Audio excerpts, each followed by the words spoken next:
I don't care if it challenges me. I want to see the truth. And, to face what is true is a very big thing that does require courage, because you might have to face pain, and that takes courage. Stopping to demonize emotions and starting to trust myself and see what I need to do in my life, those were things that take great courage. Once we become open like that, we start to see some difficult truths. Maybe we have to face pain, which is true. We have pain, so that's truth. Most people who can start spending time in their own heart and compassionately look at themselves and their lives and their difficulties and their hardships and learn to be compassionate about that, they just start to realize, I just dealt with a lot. There's nothing bad there.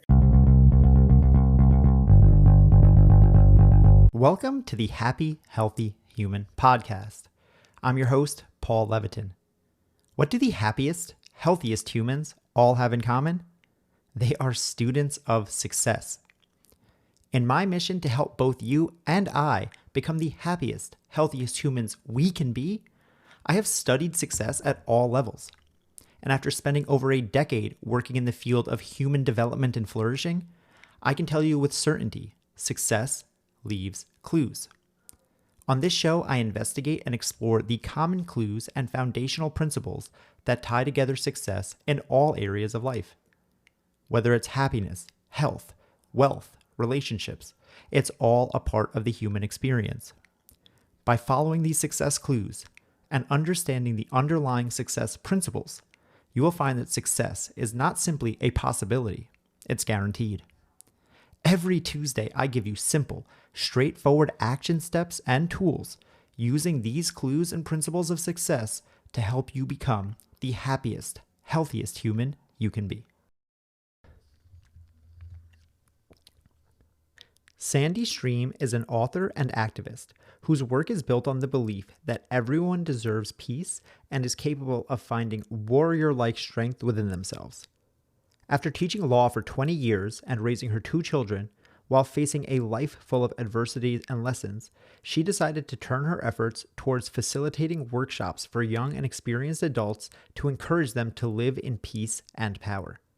In this episode, Sandy and I discuss success principles like self-acceptance and finding your authentic self, as well as how Sandy found her own courage, how she rewrote the narratives that controlled her life, and how you can too. So please enjoy this conversation with Sandy Stream. What is a courage circle? Thanks for asking, Paul. The original courage circle was just me. I didn't realize it's a courage circle, but I painted a circle in my living room on the wall, literally with paint, and just started sitting there a lot during COVID times. I was going through a lot of difficulties, and so that's where the word courage started popping in my head and circle popping in my head. But eventually it became a book called The Courage Circle, and now I actually facilitate courage circles with many people. So I don't know if you want to know more about the first circle or the book circle or the actual circles with individuals that I'm facilitating now. Well, I suppose I'm curious now that you've laid it out like that for me. Yeah. From the beginning, you said that you were thinking a lot about circles and then about the word courage. So Yeah. why those two things? I don't know why the word circle popped up, that's for sure. But courage came to me. I was reading a book called Power versus Force, and courage and others had described it as being, it's almost like the switch that takes you from, certain states of mind and going into newer states. It's almost like this separator. And so courage started to be the main word that was always floating in my mind of how do I make choices? What do I do? How do I get out of where I'm at? What do I learn? And so that was a big word for me for, I guess, learning and going into things that were very, very difficult. So courage for me plays a part in every single moment. It could be the courage to face difficulties, face conflict, set boundaries, try new things, feel your feelings, face traumas. Like for me, courage is really everywhere. It's not the jumping in front of a train type courage that I kind of identify with. I think that the everyday courage, as you said, and learning to see courage and find courage in all various places, it's not just, as you said, the huge heroic acts, but it's courage in the small things.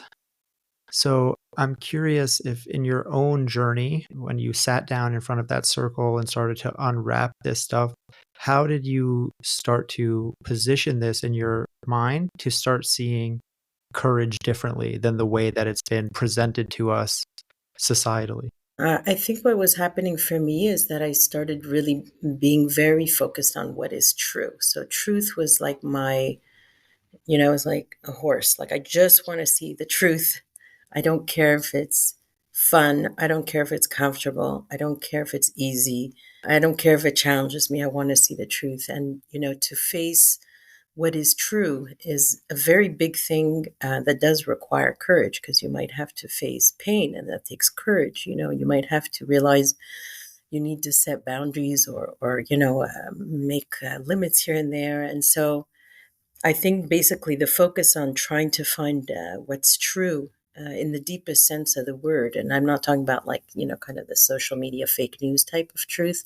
I'm talking about, starting with your internal to see what you're feeling. So stopping to demonize emotions and starting to trust myself and see what I need to do in my life. Those were things that take great courage. And the more I started doing things from that place, the more I think it's almost like a muscle where it's like a constant now. So I don't think there's like a moment now where I'm like just walking around not courageous. It's just like it's part of the way of living. If something comes up, I'm like, okay, let's see what I need to do here. So I think maybe it is like a bit of a muscle. I don't know. I certainly agree. All of these things are muscles. It's why I love the analogy and why I use happy, healthy human as the title, because there's analogy of health and fitness that is the same as the other struggles we go through being Mm, more courageous. You yeah. train yourself to be more courageous like you would train a muscle, and that's Mm, how everything works. But I'm curious, I want to stay on the word truth for a while because that's a yeah. big word for me, and Yes. what is true? And I know that might be a hard question, but I'm curious, what are some of the things that you've come to find as you've investigated this word? As you said, it's Mm, not like the news truth, and what I understand is to be universal truths, yes. life truths. So what are some of the truths that you have come to know or accept? So for me, it definitely started. It's not the whole thing. So it's many pieces of a puzzle that got me to this feeling of, feeling okay in life.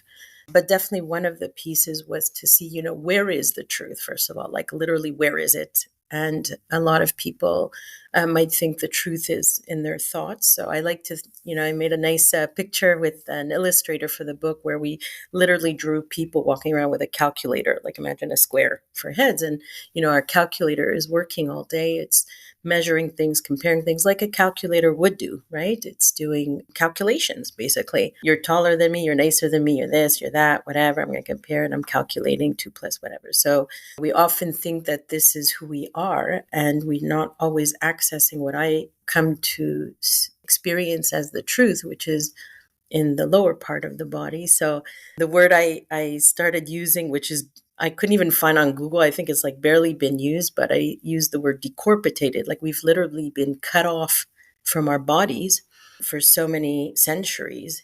And that begins with demonizing our own emotions, where you are not allowed to feel, basically. So it could have been in your home where it was illegal to feel, basically. You're not allowed to feel sad. You're not allowed to feel. We're not talking about throwing anything. We're talking about just feeling, and this demonizing of our emotions makes us not, starting to trust what our bodies are saying, what they're feeling.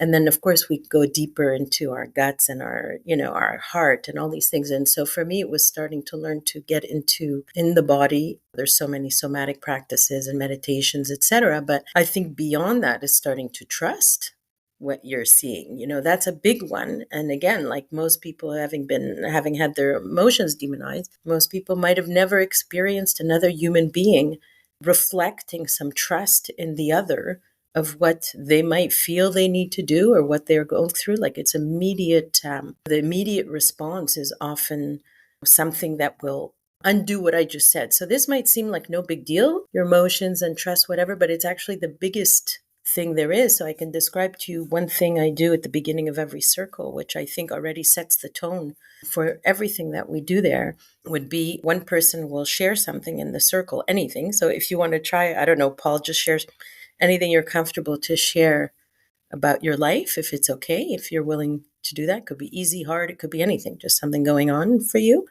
You willing to do this little exercise with me? Yeah, sure. We're recording this. It's I think December 27th. And so I've been the new year is heavily on my mind. I've been doing a lot of reflection and looking back on the year past and looking forward on the year to come. And I'm not the most happy with how my 2023 played out. So it's bringing a little bit of anxiety around like actually looking over how I did has brought a little bit of discomfort. And so now I'm looking to plan accordingly for the year to come. Okay, well, thanks for sharing that. So, in this circle, I always start with this, what we call listening demonstration. And it's actually basically, it's not about being nice. It's exactly about this word truth, right? Because what you just expressed, for example, is 100% true. It's unequivocal truth. There's nothing to argue about. It's the truth. And so there's different types of listening that we get in society, which really don't help us kind of function in truth. So the first type, I give when I give the demo, I say we imagine ourselves as a human mirror, and instead of reflecting the truth, the person like literally puts the mirror down as if the truth doesn't even exist. So we can call that dismissive or gaslighting or all those words, but that would be something like, "Oh, really, Paul? My 2023 has been going great, so I think it should be kind of good next year as well. And so good luck." So that totally like, it's totally off, right? So we totally did not see the truth. And as you, the receiver of this, it's a constant message of like, is there something like, but that, there's something off that happens when we get that kind of listening. The second type of listening that we often get is, again, if we imagine ourselves as a human mirror, the person will lift the mirror instead of listening to what you just said, which is true. I'm going to listen to it for 1 second, but I'm going to put it down right away because I want to go fix you. I don't like what you said. I don't like what you feel. I don't like what you're going through. I don't really trust that you know what you're doing. I want to give you advice because I think I'm much smarter than you. I'm superior, whatever. There's all this weird stuff. We can call that one the fixing listening. And that one might sound something like, "Oh, really, Paul? I really know this amazing coach. I think I'm going to give you the number. And if you just talk to this coach, I'm sure it's going to go well. And plus, like, don't feel so bad about 2023. I mean, you should be grateful. You have a girlfriend, you have a house. Like, what's the matter with, it's not that bad." Like, gratitude, honestly, I do gratitude 3 times. So, blah, blah, blah, blah, blah. Again, so that is not listening to the truth and does not serve anybody because it basically sends you the message that something is wrong with you. Something's wrong with what you just said. It's not good. It's like bad or something. No wonder everyone walks around with this feeling, right, of something's wrong with me, because we often will get one of these two responses. And then the healthiest, I think, type of listening, and many people know, and I still need to practice to do it well because it's so hard, is to literally be a human reflection of the truth. And it's not even about being nice. It's actually about seeing the truth. And the truth would sound something like, "So, Paul, it sounds like you've taken this time because it's end of year and maybe you have the time or the space to do so. You're looking back at 2023. You're finding that there's things you're really not happy about that happened. And I guess you're wondering what to do in 2024 with this. And it's bringing up a lot of things in you, but you're kind of trying to see what to do. You call it maybe anxiety, but you're kind of trying to see how do I deal with 2024 given what I feel about 2023. So something like that. Yeah, I mean, Yeah, that's a that's perfect the truth. summation. Yeah. Yeah, that's Yeah, exactly it. and I don't need to get it right, right? I just say, like, "Is that true?" And you might say, "No, actually, I'm not this. I'm actually that," or, whatever. But what that does when a person listens this way, and I don't have to give the same words, I could just say, "Oh, really, Paul?" Like that will still give the same energy, right, of that third one without the exact, mimicking of words or something, but just that energy of really, that allows you first to just process your things and feel like, oh, it's okay that I feel that, which it is, obviously. There's nothing wrong with what you're feeling about 2023 and 2024. So it allows that to exist. It allows you to not question yourself about what you're feeling. It allows you to open. It allows human beings to connect. It does everything, actually. And so what we start with in our circle is I do this little demo, and then with everyone feeling this difference, now, every week we talk about a different topic. So one week we'll talk about boundaries. One week we'll talk about what do I need? One week we talk about victim mentality. But in that context of each person expressing what is true and the others in the room not challenging the truth, basically, at every moment of the day, just challenging all day long. That's what we get. So for me, this listening practice was not even about being nice to you. I wasn't trying to be nice to you, to be honest, Paul. I hear what you said, and that's the truth, and that's it. As a starter, we can, of course, be kind as well, and that's another type of thing to do. But at the heart of it, for me, that's true. So this is what I started doing for myself to try to see what's true. I'm feeling this, and I'm uncomfortable with this, or I don't know what to do about this, or I'm scared, whatever it is. And then, of course, starting to trust ourselves. And that's a whole other ball game to learn to do. But that's, I think, where truth begins. And then, once we become open like that, we start to see some difficult truths. Maybe we have to face pain, which is true. We have pain, so that's truth. Maybe we have to face, that our history was not easy, or maybe we have to face that we're not currently okay with what, many things that are true. As you said, this is something we can all do better to practice. Some people call it empathetic listening. In my coaching training, when I was learning to be a coach, something that I had to be trained out of, which I still struggle with, is what they call the writing reflex. And the writing reflex is that second listener that you mentioned, where it's The like fixing, the fixer, exactly right. Like, I know the answer, so let me give it to you. Right. That is dismissive of that person's truth, and also about what that person needs, because we're assuming that in that, where I said, like, I had a tough 2023, I'm kind of anxious going into 2024. If we come back over the top with an answer, never once did I ask for an answer. I was just Right. expressing my own frustration, but my natural inclination as a listener is like, oh, have you, as you said, have you tried meditating? Have you tried breathing? Have you tried all these things? Because we want to be able to fix. And I think that this comes from a place, always from a place of goodness, where we don't want others to suffer. And it's just like, oh, why wouldn't I tell you the thing that helped me? Or why wouldn't I want to share this knowledge or something like that?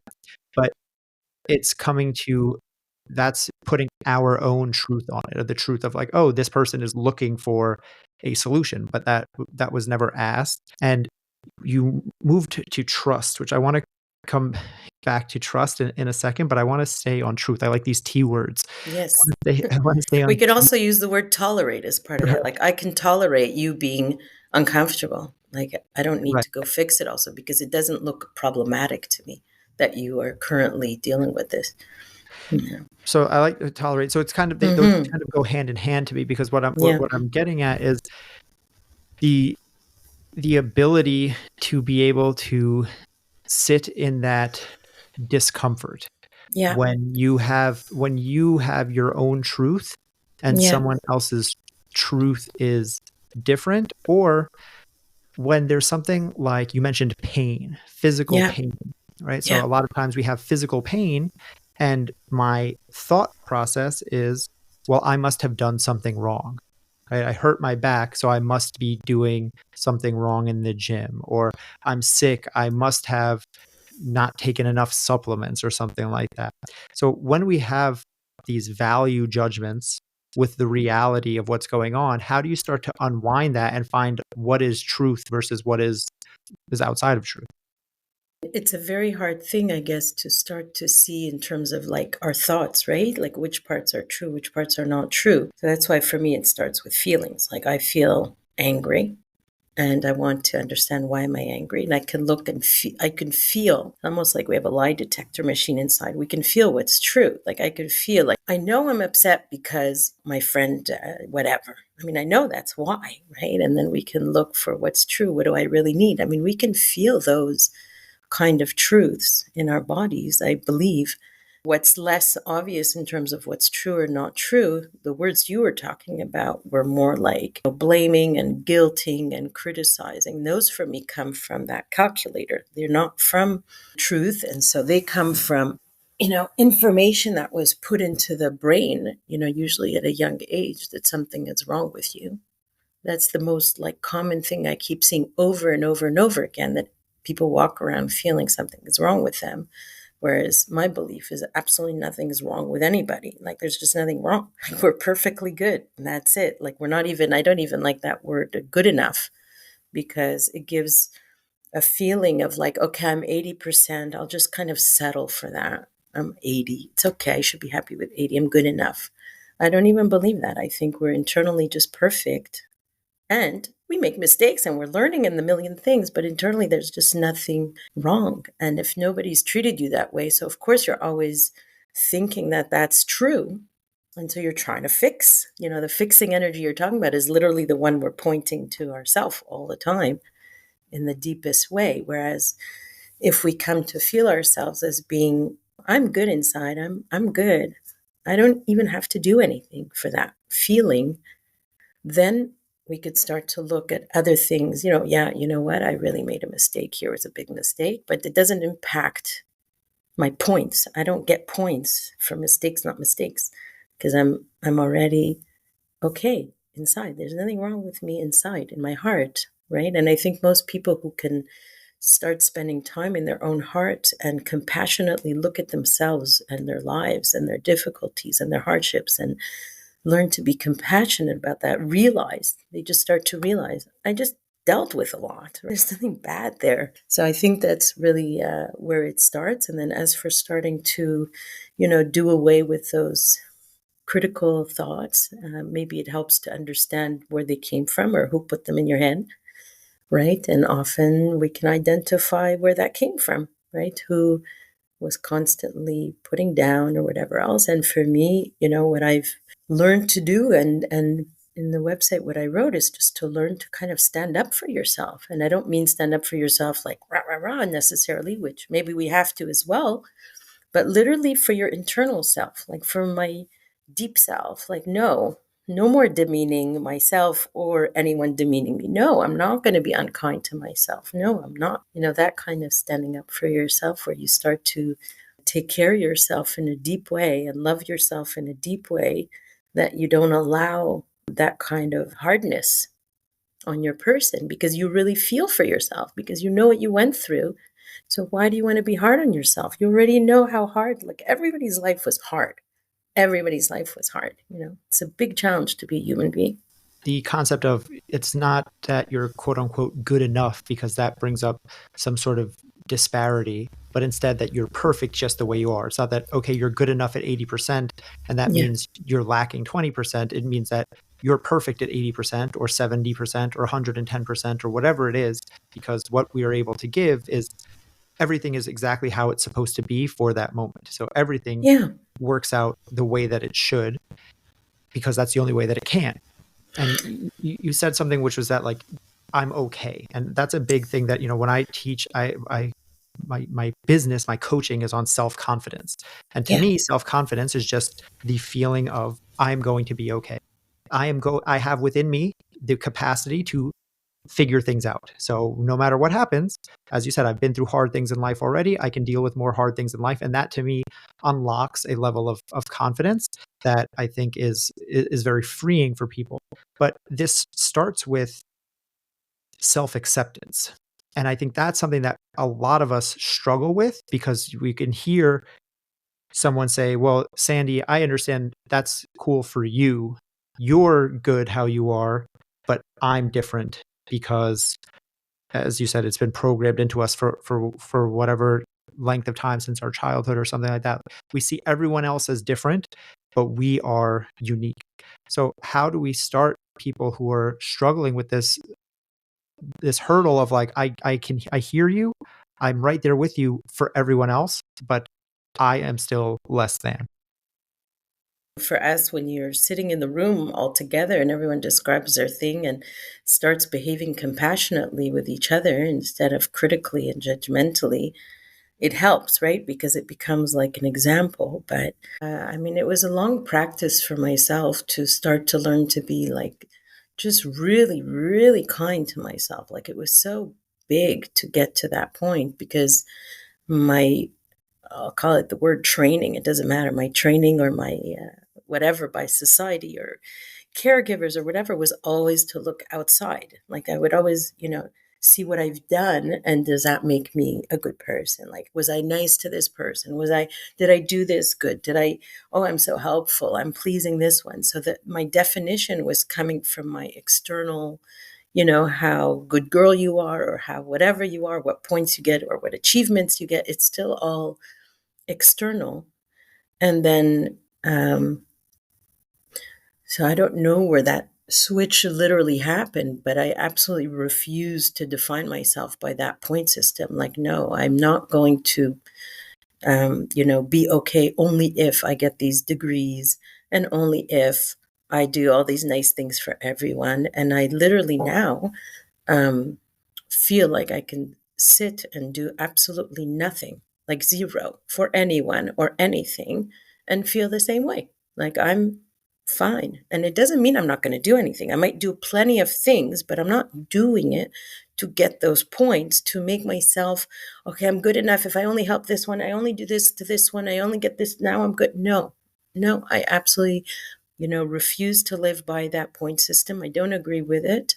And so it's a refusal to maybe it's part of just not being controlled by external things. And the more you love yourself in a deep way, that external system doesn't make sense anymore. I don't know, it doesn't make sense to me anymore. Yeah, I think that hits the nail on the head. To me, that is everything. It's the disconnecting from external control and bringing control inside of us.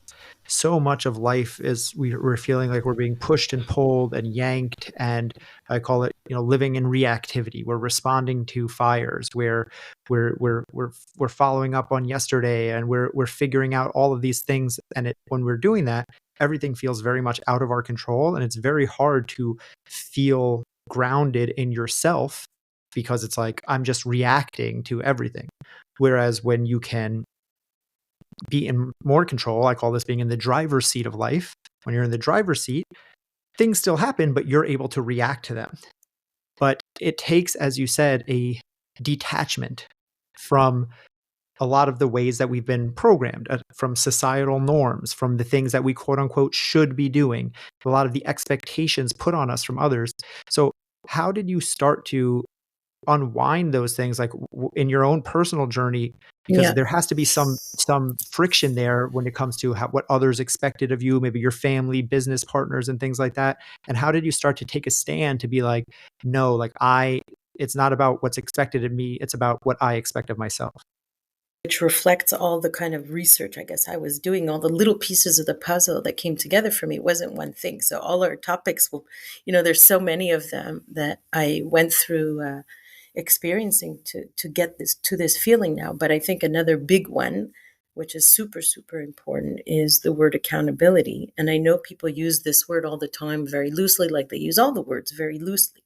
But to literally feel it is a whole other thing. We're back again to feeling and not intellectualizing or thinking about the topic, but to truly feel accountable all the time for every single thing that happens all the time is a very hard thing for most people to do. And it was very, very hard for me to do. And I had to start to try to find, like, no matter what was going on. So let's say I really feel hurt by something somebody did or blah, blah, blah. I always said, okay, I'm going to try to find my 2%. How did I participate in this thing for 2%? I don't need to find the 100. Like, did I do 2%, in this issue? And of course, lo and behold, I can always find it, right? Oh, yeah, I did kind of permit this. Oh, I did kind of this or whatever, but not in a blamey way. Again, that's the critical blamey way, but in an actual scientific, literal way. Yeah, it's true. I've been doing, in an objective, true way, not as a critical way. It's true. I've been permitting whatever. And if we start to see our part or our responsibility or our accountability in certain things, what is that? That's not guilt, that's power. Because now we could see, oh, I could stop doing the 2% and get myself out of this thing now, right? Or not repeat it or learn from it or something else. So seeing, your part in everything that happens is a huge, huge one in terms of taking charge for your life. It's really becoming an adult and being responsible, not again, not in a blaming way, just in an adult way, to be responsible for what's going on. And of course, this can extend further and further now to be responsible for everything that's going on in the world, even, right?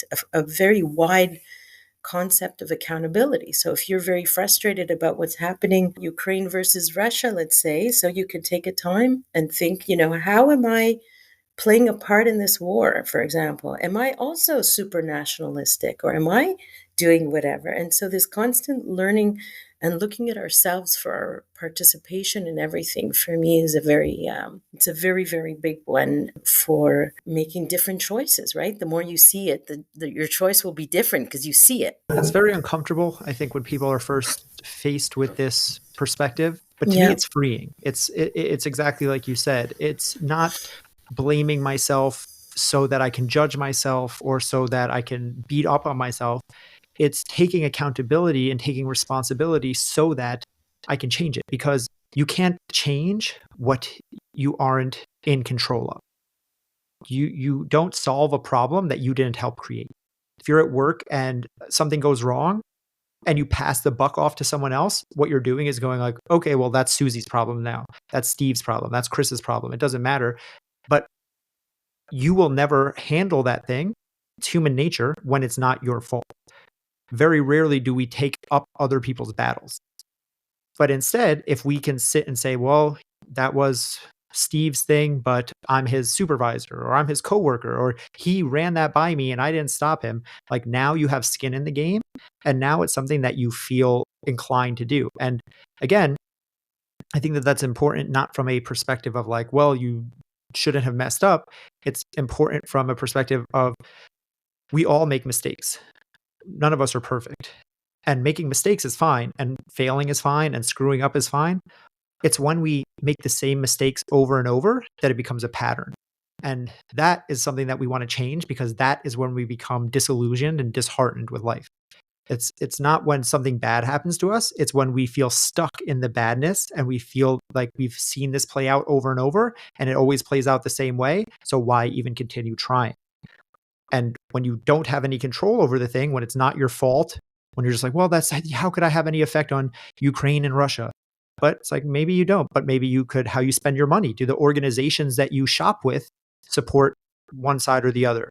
Like, do the politicians that you have voted for or haven't voted for have a opinion on this that is weighing on the controversy? So it's like, it can seem over the top to even like reaching at times, which it can be. But the point is that it's, as you said earlier, flexing that muscle, the muscle of accountability, and getting out of the headspace of things are happening to me and getting into the mindset of, I am an active participant in my life, and everything that affects me, I can affect. And there's a way that you've talked about this that I've heard and seen you write about, which is, people are always asking for permission. And this is something that I know you've talked about in your circles before. So I'm curious how you can help to nudge people along if that's where they're stuck.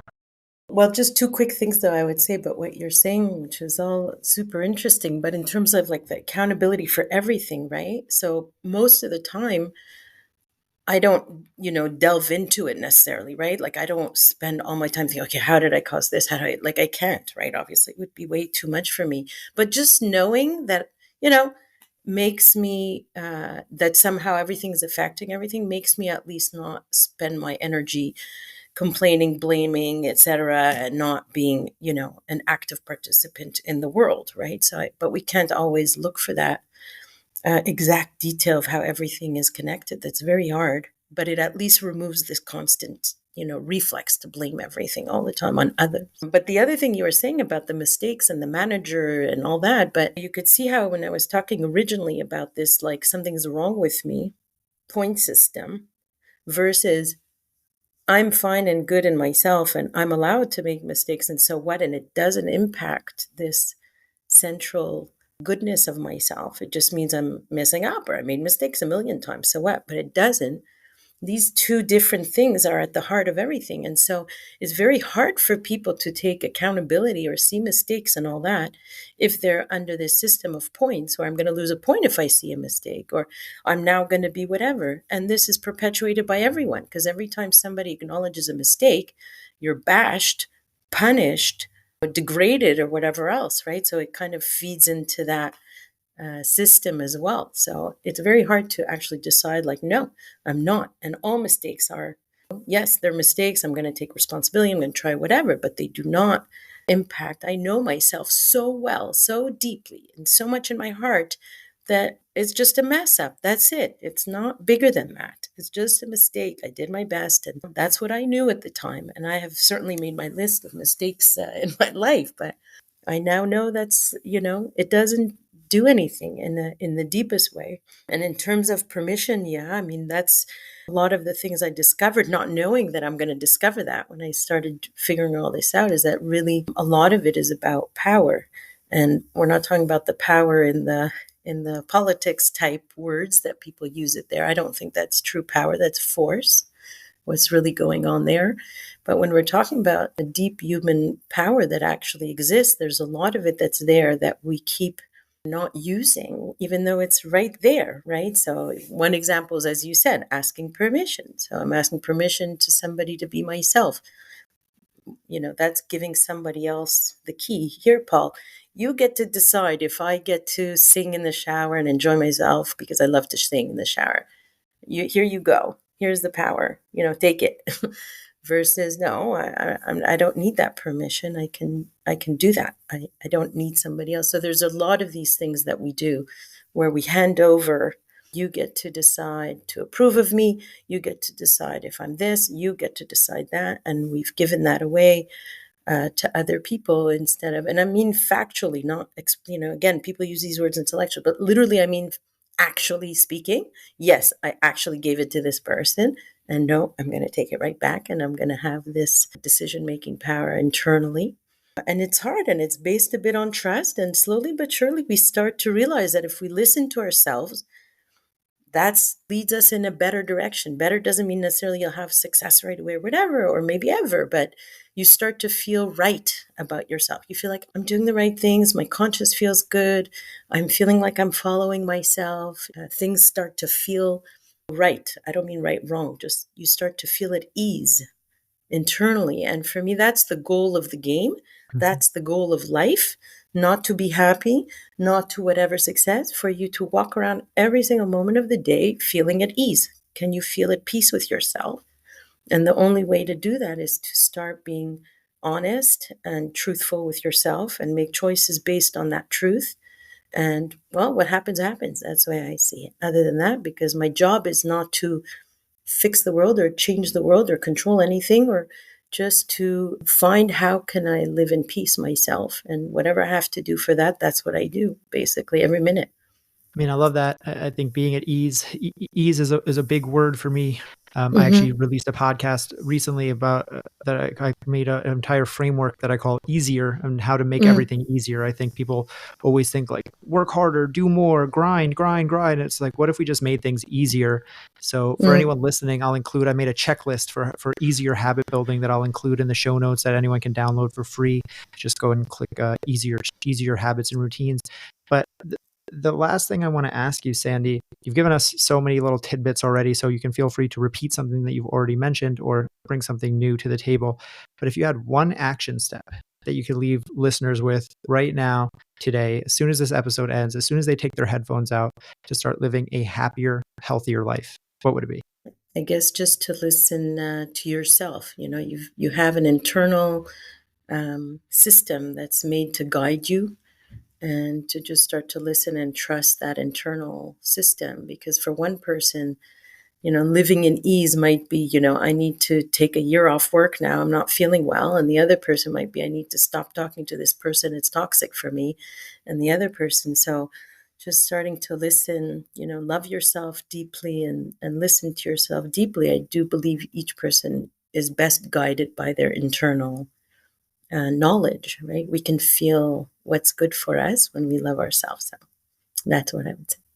Amazing. Thank you so much for sharing that and offering that as an action step to the listeners. I think it's the truth. That's it. That's just what it is. We agree then, That's Paul. We true. agreed on the Yeah, truth. 100% true. So I love this, Sandy, and I know that people listening are going to want to learn more, maybe check out your book, which I have linked in the show notes, your book, your website, everything else. But if people want to connect with you, where's the best place for them to find you? So they could find me. Again, there's a website. Yeah, if you want to connect with Sandy more deeply and learn about what she's doing, go check that out. Sandy, thank you so much for being here. I really enjoyed this conversation.